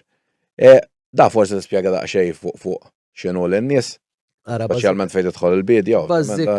Bażikament dan huwa ftehim li l-prodotti ta' pajjiżi terzi jidħlu fl-Unjoni Ewropea u bil-forsi tagħmilhom l-Unjoni Ewropea dawn it-tip ta' ftehimiet. Mhux minħabba l-ikel, imma minħabba raġunijiet ta' critical raw materials li jista' jkun li tkun trid minn pajjiżi. U tkun tridhom minħabba li kollha bżonn tranzizzjoni ekoloġika u forsi ħafna affarijiet oħra differenti. Illi inti finalment meta inti m'intix maqbud b'dawk ir-regoli stretti tal-Unjoni Ewropea kif inhu maqbud il-bidwi Ewropew, il-prezz tagħhom ma tistax tikkompetilhom Malcolm. Ġifieri ma tistax nikkompeti jekk ta' dama minn daw il-pajjiżi ġiet inqas għax ir-regoli tagħhom huma inqas biex inti iżomma. Ma tistax tikkompeti ma' Spanjol, ma' Malti, ma' Taljan, il-prezz ħajkun irħas. Issa daw il-ftemijiet ikunu qegħdin jabolixxu dawk it-tip ta' tariffi, allora l-prezz ma tistax tikkompeti magħhom. U dik hija s-sitwazzjoni li hemm fl-Unjoni Ewropea illi they painted themselves into a corner illi ċertu affarijiet li qabel konna ngħidu li għaliex ħajamlu aħjar ma nagħmluhomx, ħajkollhom jagħmluhom għax għandhom bżonn affarijiet oħra, inklusi critical raw materials. Mela, issa fl-Ewropa, insomma, kollha tista' tgħid il-pajjiżi jew partiti li jemnu li għandu jkun hemm iktar poteri li għaddu lil Brussels u oħrajn li jridu jżommu tipo l-indipendenza tal-pajjiż jew Helsinsa jaħlu li trid. Enti x'temmen li triq għandha tkun tal-Ewropa l qudiem. Għax ovvjament di toħloq friction. Di diġà ġrat, qed tiġri. Il-problema taf x'inhi li l-Kummissjoni Ewropea ħatfet ħafna poteri u li l-gvernijiet ġabithom litteralment żarmathom. Veri inti x'għandek, inti kif taħdem l-Unjoni Ewropea? Għandek il-Kunsill illi huwa magħmul mill-Ministri, ġifieri l-pajjiżi membri stati. Għandek il-Kummissjoni Ewropea u għandek il-Parlament Ewropew. Il-Kunsill għandu aktar poteri leġislattivi milli għandu l-Parlament Ewropew. Issa dik hija xi ħaġa taħt it-Trattat ta' Lisbona illi tirrikonoxxi. Però l-Kummissjoni Ewropea tant taqdet affarijiet ma' fondi tal-EU li tkun hemm il-values u ħafna minn dan u tant ħatfet poteri illi lil pajjiżi membri stati żarmathom ħafna minnhom. Jiġifieri il-kwestjoni għandha tkun li jkun hemm bilanċ illi l-Kummissjoni Ewropea ma jaħtfu li ma jħalluwix taħta f'daqshekk poteri, speċjalment din il-Kummissjoni Ewropea li għaddiet u din li hemm illum. Jiena dal-erbas il-Presidenza ta' Trump ħatkun biss buffer għal dal-4 snin li ġejjin. Jiġifieri tat buffer biex forsi ikun hemm posponiment ta' x'jista' jiġri. X'iridu. Ta' x'jista' jiġri. Ġifieri f'dal-4 snin li ġejjin żgur ħajkunu qegħdin jaċċelleraw li jaħtfu aktar poteri. Inkluż il-Kummissarju għad-Difiża li għamlet, Kummissarju għad-Difiża, meta fir-realtà għandha id-difiża taqa' taħt il-European Defence Agency, taqa' taħt il-rappreżentantoli. Mela għandek ir-rappreżentantoli minn affarijiet barranin kellem id-difiża għax inti għaliex għandek il-Political and Security Committee to take care of the security of the EU as well, għalhekk għandek inti tagħti l-advisor fil-Foreign Affairs Council u kienu kun hemm il-joint meeting mad-Defense Council taħtom jaqa' issa hemm Defense Commissioner. Issa dir rid Defense Commissioner. Biex tkompli taħta fil-poteri. Biex inti lil rappreżentanti l-ġdid għoli toħdilha ħafna poteri minn idea.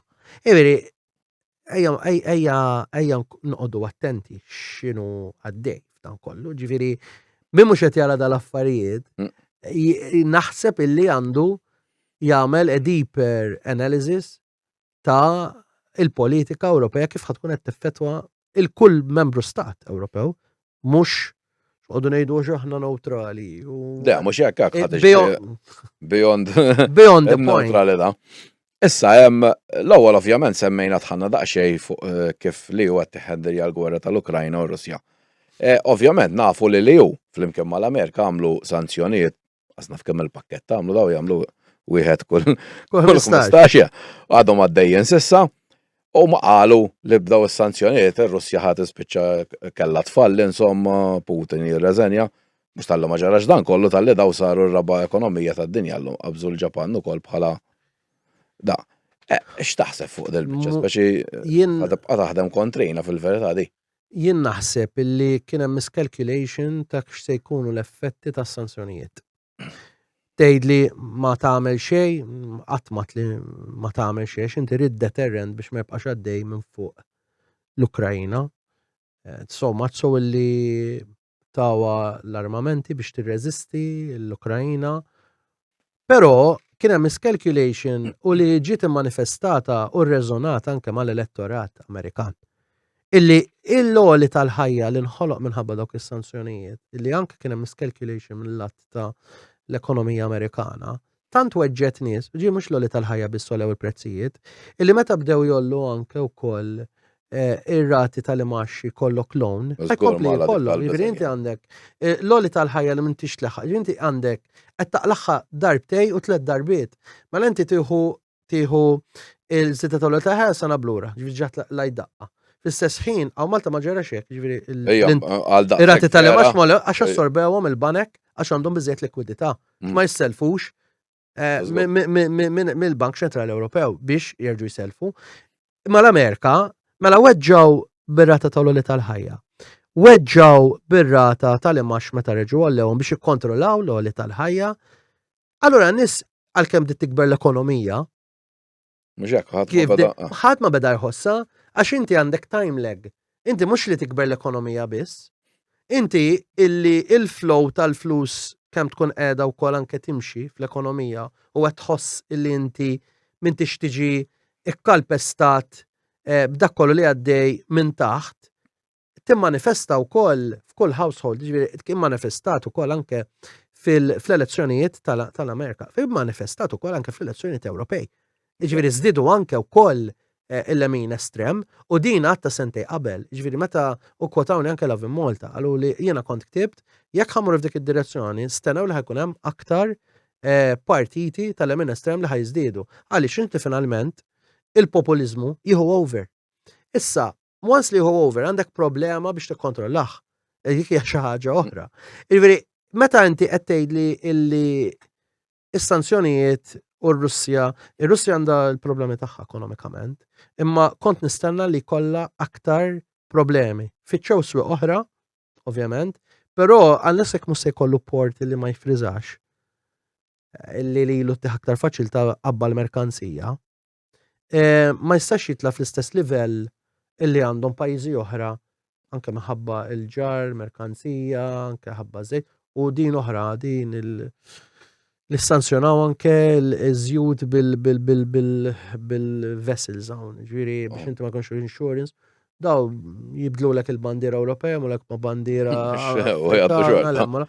u xorta qegħdin jgħaddu u xorta jibqgħu għaddejjin. Ġifieri l-argument kollu huwa wieħed, kien hemm miscalculation. Jien naħseb illi qatt ma stennew illi ħajkun hemm dit tip ta' miscalculation, però having said this, nemmen illi riduha wkoll l-Ewropej din biex ikun hemm tranzizzjoni ekoloġika, ġifieri biex jibdew jaċċelleraw id-dekarbonizzazzjoni tal-kontinent, ġifieri ma jibqgħux dipendenti fuq fossil fuel, żjud, gas u l-affarijiet kollha biex jibdew teknoloġiji ġodda jaqilbu renewables, ġifieri din kienet waħda mir-raġunijiet ukoll li naħseb illi ridita wkoll anke bħala President tal-Kummissjoni Ewropea illi isseħħ għalhekk dik il-narrattiva politika aggressiva biex inti mbagħad huma jimxu l-qudiem anke fejtu l-affarijiet ta' renewables għax kienu xi 15-20 sena għaddejjin illi ħajżidu 1% to 5% qatt m'għamluha li fir-realtà to a certain extent kien hemm push għalkemm kont nistenna li jkun hemm a bigger push f'dik id-direzzjoni li s'issa m'hemmx. Semmejt il-miscalculation inti li saret f'dan ir-rigward. Taħseb li problema ngħidu min-naħa ta' Ewropa li daw is-sanzjonijiet resqu mbagħad ħafna naħseb jien fil-fema tiegħi wisq liċ-Ċina u r-Russja flimkien. U daw ġabuhom prattikament. Meta fis-sebgħinijiet kellhom anke kwistjonijiet anke ta' territorial dispute. Żgur, ma daw issa ġew kważi l-affairs inseparabbli. Pereżempju, żgur, però xorta waħda ċina qadet attenta, ejja ma ninsewx li Russja u ċ-Ċina huma żewġ membri permanenti tal-UN Security Council. L-unika pajjiż Ewropew li hemm permanenti fuq il-UN Security Council huwa Franza. Issa, tgħid li x'għandha x'taqsam? Għandha x'taqsam għax huma ma naħsibx li huwa fl-interess tagħhom li daw ma jikkoperawx, però xorta waħda ċ-Ċina qadet attenta. Jiġifieri għalkemm maċ-Ċina ir-Russja ħadmet, iċ-Ċina xorta qadet attenta u qadet attenta ħafna il-mod ta' kif taħtaf l-opportunità tesplojta l-opportunità li Russja nqatet qisha minn mal-Ewropa. Jiena nara li għadu attenti ħafna. Labuha b'mod intelligenti ħafna. Le, bla dubju, nies naħseb jien intelligenti ħafna iktar. Mela, għamet ukoll kritika fil-gwerra li hemm ovvjament f'Gaza. Fimni Ursula von der Leyen u anka Roberta Metsola marru mill-ewwel speċi daw ġewwa Iżrael u għanfu Russja. U mbagħad jisu għadu pass lura minn kif di. Di wkoll tikkontribwixxi għad-double standard li semmejna fil-bidu, li speċi skont min ikun. Ara, jiena dak iż-żmien ma kontx nikkritika l-mod fuq il-kwestjoni tal-Ukrajna qatt naqra lura kont nikkritika lil President tal-Kummissjoni Ewropea x'ħatfet opportunitajiet illi naħseb ma kellix tagħmelhom. Fuq il-kwestjoni ta' Gaza ta' meta ġara dak it-terrorist attack min-naħa tal-Ħamas u mbagħad marru Ursula von der Leyen u Roberta Metsola hemmhekk fejn bdejt nikkritika ftit il-President tal-Parlament Ewropew fejn tidħol il-kwistjoni tal-affarijiet barranin. Illi hemmhekk uriet illi għandha id-Dr. Metsola tafa sew l-arena politika Ewropea. Fis-sens illi għandha l-abbiltà illi u ħanasallek għaliha illi mbagħad mewwita u mbagħad terġa' televa lilha nnifisha minnha. Però f'dik il-kwistjoni hemmhekk uriet li n-nuqqas ta' esperjenza fuq ir-reġjun. In-nuqqas ta' esperjenza tagħha f'affarijiet barranin fuq ir-reġjun illi laqas biss kellha tmur f'dik id-direzzjoni il-Parlament Ewropew m'għandu l-ebda poteri fuq l-affarijiet barranin. U li rajt lill-President ta' Kummissjoni Ewropea u lilha f'daqqa hemmhekk illi showing solidarity ma' Iżrael hemmhekk isu mill-ewwel ħajkun hemm spark illi ħuġġieġa illi ħataqbad illi mhux ħajkun hemm kontroll tagħha. U kienet ġejja mill-kwistjoni li jista' jkun li jkun hemm nuqqas ta' esperjenza kif jkun ħdimt qabel fuq l-affarijiet barranin. Mhux fuq l-affarijiet Ewropej, fuq affarijiet barranin. U hemmhekk imbagħad li ġara meta kien hemm dik il-kritika u nqalet ħafna kritika u mbagħad kien hemm dak in-nies li mitu kollha f'Gaza kompletament disproportionate collective punishment. Jiena lija on the day li marru hemmhekk President ta' Kummissjoni Ewropea Ursula von der Leyen u Dr. Metsola Iżrael kellhom imorru fl-istess ħin jiltaqgħu ma' Mahmoud Abbas fuq in-naħa l-oħra tal-Palestinjani, il-Palestinjani mhumiex il-Ħamas. Ġifieri ma nistgħux ngħidu l-Palestinjani huma l-Ħamas. Allura hemmhekk kont tajt l-istess bilanċ illi mort naħa u mort oħra. Għaliex għax inti kont mort tara x'inhu jiġri fuq naħa, tmur fuq in-naħa l-oħra qed tgħidlu isma' araw illi l-ostaġġi ġew meħlusa, ġifieri kien ikun hemm dak it-tip ta' engagement on both sides. Li ma ġarax, ġara wara. Wara li nqalet dik il-kritika ġara. Ġara mbagħad tara l-abbilta li għandha Dr. Roberta Metsola fl-arena fit-terf politiku tal-Parlament Ewropew u politika Ewropea illi televa lilha nnifisha b'mod illi toħroġ minnha illi ma baqax tiġi ikkritikata mill-mainstream media għalkemm kellha xi protesti wkoll meta tmur f'ċertu talks illi jkun hemm. Illi naħseb illi mbagħad ma ntqal xejn għax ara fejn waslet imbagħad illi it grew out of proportion, mishandled ħarbet mill-idej, u mbagħad ridu joqogħdu lura kemm bħala President ta' Kummissjoni Ewropea għax marret hemmhekk u kemm bħala Ġermaniża. U Dr. Mezzola għadet naqra l-bot mbagħad mill-imbagħad jikkritikawhom għad disproportionate anke collective punishment li bdew jagħtu. Li mbagħad ħarġu wkoll anke mandati ta' arresti fuq Benjamin Netanyahu u ishom inħbew wara l-ICC.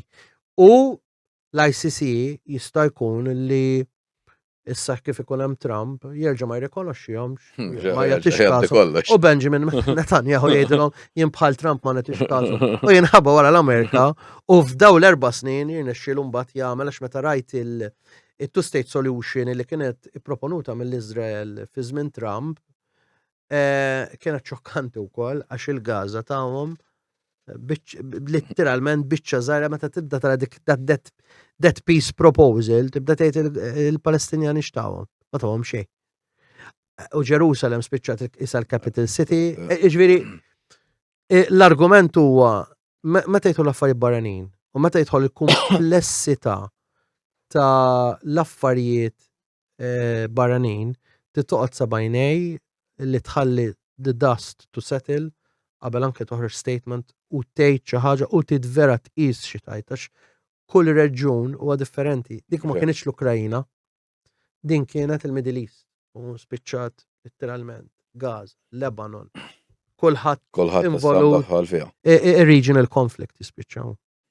Issa hemm xi ħaġa oħra, hemm aħna trabbejna prattikament li sa l-Ewropa flimkien mal-Amerika tmexxi d-dinja dejjem speċjali ngħidu aħna irid jimxi, però d-dinja tinbidel leħen kollu. U ġie format ukoll il-BRICS u dak kiber fil-verità u hemm. Ħajja nispjegaw x'inhu l-BRICS. Brażil, Russia, India, China, South Africa. Daw ingħaqdu ovvjament u da hemm pjanijiet li suppost jibqa' jikber il-qudiem ukoll. U fil-verità hekk tgħoddaw il-pajjiżi kollha flimkien l-ammont ta' nies diġà jgħaddi ħafna drabi l dak tal-Ewropa kollha. Taħseb li l-Ewropa meta jisa ġieli tisnobbja daw il-pajjiżi tkun qed tagħmel żballax fil-verità daw ħajkonna bżonnhom ukoll aħna. Jiena kif għadlek, ma jistax ikollok à la carte values għal pajjiż u à la carte values għal ieħor. Il-values huma li huma u tapplikhom. Issa, fejn tidħol kwistjonijiet ta' merkanzija, affarijiet ta' x'jaqdek bħala pajjiż jew kontinent mal-pajjiż ieħor, dejjem tista' taħdem, imma ma tistax jiġi f'sitwazzjoni fejn ma tistax taħdem mal-pajjiżi l-oħra x'tridhom jagħmlu hekk, jagħmlu hekk, jagħmlu hekk, jagħmlu hekk. Jekk qed intik il-flus biex jiena nqajmek il fuq, nagħmellek ċertu conditionalities, nifhimha, għax huma flus Ewropej, nagħmilhom. Imma li inti tispiċċa l-engagement tiegħek tibda taqtaw ftit sempliċement għax għandhom engagements ma' pajjiżi oħra, jew għax m'għandhomx din li ma daħluwiex. Naħseb li ekonomikament ma tistax ma taħdimx ma' pajjiżi oħra. Mbagħad tispiċċa letteralment taqta' dak il-pajjiż maħabba dawn ir-raġunijiet. Se tgħidli bħal Russja għamlet arms aggression fuq l-Ukrajina, ġara li ġara, naħseb is-sitwazzjoni kif illum ma tantx hija tista' tiġi ma tistax tkun hemm normalization of relations mal-Unjoni Ewropea. Ġifieri żgur li mhux se tiġri il-mod ta' kif inhu magħhom.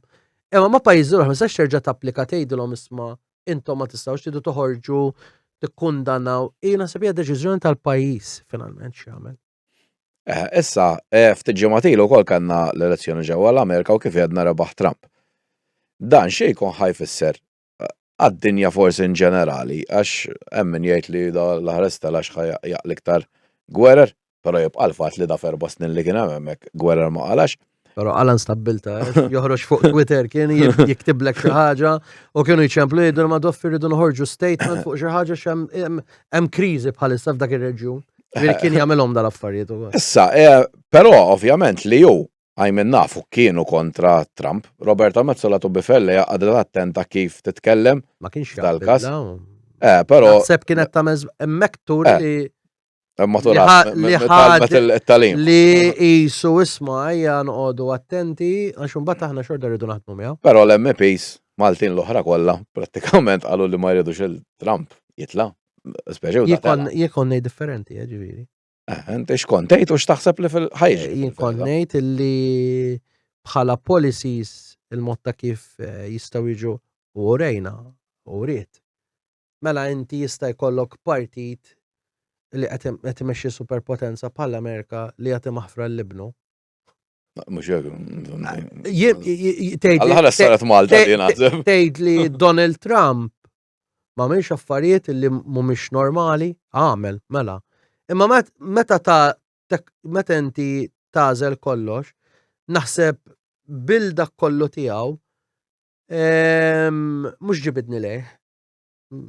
Imma konni preferi il-policies ekonomiċi tiegħu milli il-policies affarijiet barranin li ġraw taħt il-demokratiċi. Daka rajt affarijiet differenti jena minn dak li stennejt. I never rooted for Donald Trump, anzi kon nixtieq li jitla Biden u imma il-mod ta' kif ġraw l-affarijiet, tan ġraw l-oppost, illi li ħażduni. Għalhom ma tinix tort, mhux ngħidlek li nġibit lej Trump, imma li il-policies tiegħu anke ekonomiċi kont nemmen li fuq livell globali anke tal-Amerika ikunu aħjar. Issa tgħidli ħajfetwa il-Common Foreign Security Policy u l-Foreign Policy tal-Amerika versus anke forsi security Ewropea.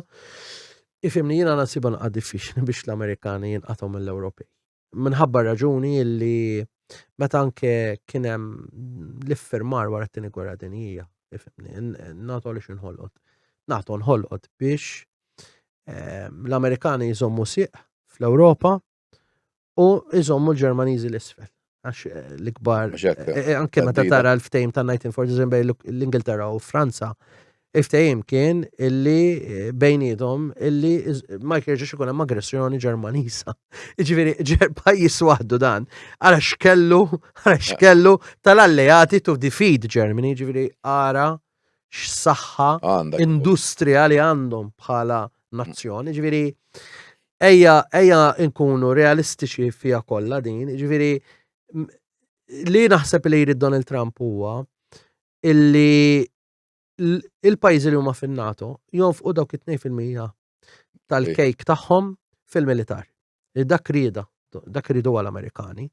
U li inti ma tonfuqhomx biex tustep up id-difiża tiegħek bħala NATO u ma tippretendi li l-Amerika tidħol għalik. Dik ma tagħmilx sens. Imissa tant qed jibżgħu l-Ewropej illi riċentement Mark Rutte li huwa s-Segretar Ġenerali ġdid tan-NATO li niftakru Prim Ministru tal-Olanda jien hemmhekk ta' kont hemmhekk jiena. Irid li jonfqu 3% tal-kejk. X'jiġifieri 3% tal-kejk? Jiġifieri jekk jiena eżempju, jekk jien għandi ekonomija ta' 22 biljun, aħna mhux ħankun qed nonfqu dawk għax m'aħniex fin-NATO, ma ngħidu għandna ekonomija ta' 20 biljun. Iridek tonfoq 3% minnhom dawk. Fej jidħlu l-affarijiet ta' difiża u militar. Mela jekk inti rid tibni sptar, jekk inti rid tibni ta' is-soċjal, dak l-economic peace dividend illi jaxna fih dal-aħħar 20 sena naqsu l-pensjonijiet u biex nixxolha. Mhux ħankunu qegħdin gawduh. Jiġifieri dik hija xi ħaġa li għad trid tiġi u għad iridu jħossuha fuq livell Ewropew jekk ir-riżorsi ħajġu diverted fuq affarijiet ta' militar u difiża. Jiġifieri hemmhekk l-Unjoni Ewropea trid tara għax anke regoli Ewropej anke ta' kif huma applikati fuq iż-żona euro restritti illi inti ma tridx ikollok 3% tal-GDP fuq id-deficit, 60% tal-GDP fid-dejn, hemmhekk ħafna minn pajjiżi taż-żona euro ħajġibuhom markub tagħhom, anke pajjiżi Ewropej ħajġibuhom markub tagħhom biex ikunu jistgħu ikkampaw ma' xokkijiet illi ġraw anke ta' enerġija, pandemija, l-affarijiet kollha biex tirkupra u biex tagħmel di tranzizzjoni ekoloġika u waħda ta' difiża. In-nies ħajqtawlhom letteralment nifishom. Jiġifieri dik li nara li ġej fi żmien li ġej ta' Mbagħad jkun hemm il-periklu għax il-gwerra hekk jibdew għax ikollok internet. Qas għandi għalfejn ngħid aktar, x'imbagħad inti jibda jeħel dak, jibda jeħel ieħor, dak għax iswed, dak għax gay, dak għax għandu għajneh tannella. Jiġri kif ġa. U jerġgħu jiġu scapegoated il-minoritajiet li hija xi ħaġa li Alla ħares naslu sem. Nisparaw li le. Issa, ovvjament, Trump ħajbda jmexxi minn ftit ġimgħat oħra, però donnu Alla jbierek kif qed nara ħajna se ma nemmix fil-kombinazzjonijiet. Min kollox qed jaqalawlu da Voldri s-Sirja ġara li ġara l-Ukrajna tawhom iktar li jistgħu issa anka l-armi tagħhom jisparawhom ġewwa Russja, ma taħsibx li mhux ħajħalluh jaħdem dak kif jixtieq. Ara, knowing Donald Trump u l-personalità tiegħu li huwa bulldozer naħseb li jekk irid iwaqqaf u jagħmel ċertu affarijiet ħajamilhom, jiġifieri l-karattru tiegħu Jagħmlu ta' x'jagħmlu. narċisista li hu ma naħsibx illi ħajja. Però di tas-Sirja l-iktar ħaġa li trid tara minnha hi jekk Bashar al-Assad illi ingħata ażil fir-Russja ingħatax ażil fir-Russja biex ikun jista' jgħin għall-distabilizzazzjoni tas-Sirja għall-Ewropa. Inti trid tara illi dik id-distabilizzazzjoni li ġrat fl-2015 ma sseħħx issa. Għax tkun qisek qed tagħti daqqa ta' giljottina lill-Unjoni Ewropea. F'sens illi dak l-eżodu ta' refuġjati u immigranti illi kien hemm fl-2015, l-Unjoni Ewropea l-lum il-ġurnata ma tifilħux. U tkun l-ikbar kriżi li tagħta daqqa lill-Unjoni Ewropea jekk isseħħ fl-2025 jew 26 li jienu dak huwa l-biża' L-inkwiet. tiegħi għax ir-raġuni ta' ażil politiku fir-Russja ma U anki sa kif saret, Ingħata b'mod- kien hemm oppożizzjoni ta' xejn. Bashar al-Assad is-Sirja jafa sew. Għad għandu connections, għandu ties, jaf il-territorju. So, nittama li imur jaħdem ta' oftalmologist kif għal jiftaħ qal li klinik li ħajamel. ħajamel. Mela, biex nagħlqu il-programm, x'tixtieq li jsir fl-aħħar mill-aħħar forsi s-sena d-dieħla wkoll ovvjament mill-gvern biex il-Maltin iħossuhom aħjar.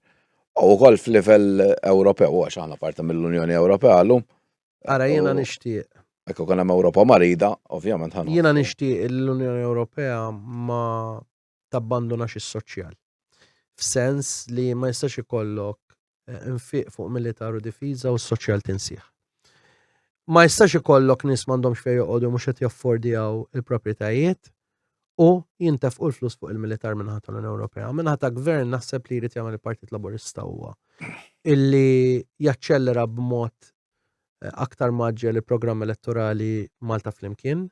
Apparti minn hekk għandu bżonn ikompli jaċċellera il-proġetti infrastrutturali mhux li jdumu sena biex tagħmel ċertu affarijiet u li jsiru b'mod li jiġu kompleti u ikun jista' jimmaneġġja riżorsi kemm kapitali umani aħjar. Naħseb illi hemm bżonn ta' viżjoni ekonomika illum il-ġurnata il-qabża li jmiss fejn tidħol il-kwestjoni mhux biss ta' fejn morru bħala pajjiż imma li nelajnjaw ma' dak li huwa Ewropew fejn jidħol anke s-setturi tad-dekarbonizzazzjoni ta' dak li qed iħalli valuroli fil-pajjiż allura ma jkunx qiegħed jimponi ħafna sfruttament tal-infrastruttura, ġifieri jekk inti għandek kumpanija li setturi li qed taqla ħafna flus imma mbagħad għax huwa labor intensive qed toħloq ħafna anke dik pressjoni fuq l-infrastruttura tara kif tista' iġib dak il-bilanċ bej anke dawk il-ħaddiema li jaħdmu hawnhekk. Jidħlu carers żgur li għandna bżonn il-carers, fejn jidħlu nurses għandna bżonn in-nurses barranin żgur. Però hemm setturi oħra li naħseb li l-gvern jista' jaġġusta mhux li tibda l-mudell ekonomiku, dik hija narrattiva li qas jafu x'inhu ma jgħidu. L-ebda gvern ma jibdel il-mudell ekonomiku kif f'mod ta' sena sentejn kif qed jgħid ħadd ieħor.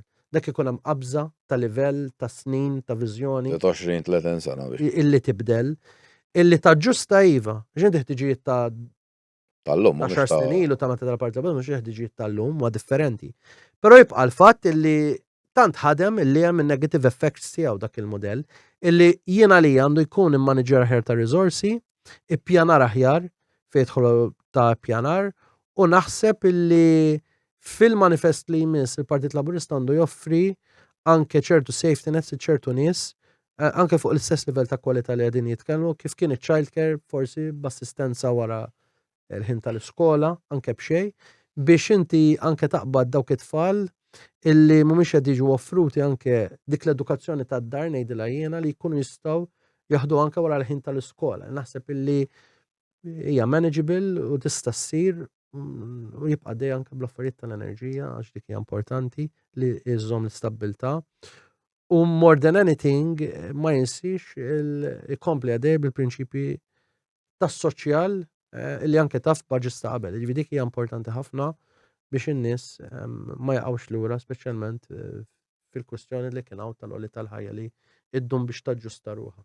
Klient, nirringrazzjak ħafna x'kenna diskussjoni vera interessanti. Grazzi li. U wieħed mill-ftit naħseb politiċi jew ex-politiċi li pratikament kapaċi titkellem fuq kollox, mhux għax qiegħed hawnhekk imma ftit insibu nisek.